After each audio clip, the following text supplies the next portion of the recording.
পাকিস্তানের অন্যতম জনপ্রিয় অভিনেত্রী হানিয়া আমির। তিনি দিলরুবা, তিতলি, ইশকিয়া, সং-ই-মা এবং মুঝে প্যার হুয়া থা এর মতো জনপ্রিয় পাকিস্তানি নাটকে অভিনয় করেছেন।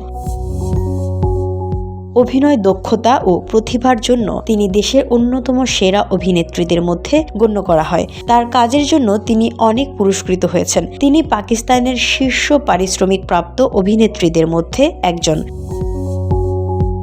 অভিনেত্রী হানিয়া আমির ও ভারতীয় জারপার বাদশার বন্ধুত্ব প্রায় সবারই জানা, তবে সম্প্রতি মিডিয়াতে একাধিক গুঞ্জন তৈরি হয়েছে তাদের সম্পর্ক নিয়ে। অনেকেই মনে করছেন তাদের সম্পর্ক বন্ধুত্বের চেয়েও বেশি কিছু। এসব গুঞ্জন উড়িয়ে জারপার বাদশার সঙ্গে সম্পর্ক নিয়ে প্রকাশ্যে কথা বলেছেন অভিনেত্রী হানিয়া।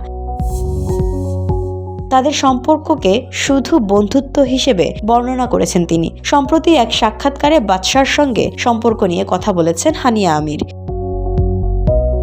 তিনি বলেন, বাদশা আমার ভালো বন্ধু, আমরা একে অপরের সঙ্গে অনেক সময় কাটাই, কিন্তু এটা শুধু বন্ধুত্ব। হানিয়া আমিরকে বেশ কয়েকবার বাদশার কনসার্টে উপস্থিত থাকতে দেখা গেছে। তিনি তার ইনস্টাগ্রাম স্টোরিতে কনসার্টের ক্লিপও শেয়ার করেছেন। হানিয়াকে জিজ্ঞেস করা হয়েছিল তিনি ভারতের কোন শহরে যেতে চান। এর উত্তরে তিনি বলেন, আমি চণ্ডীগড় যেতে চাই, কারণ বাদশা এই শহরের।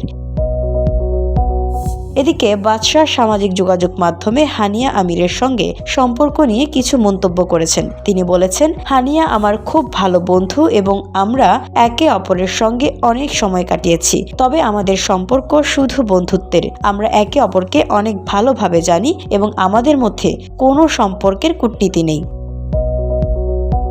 VOD Bangla news desk.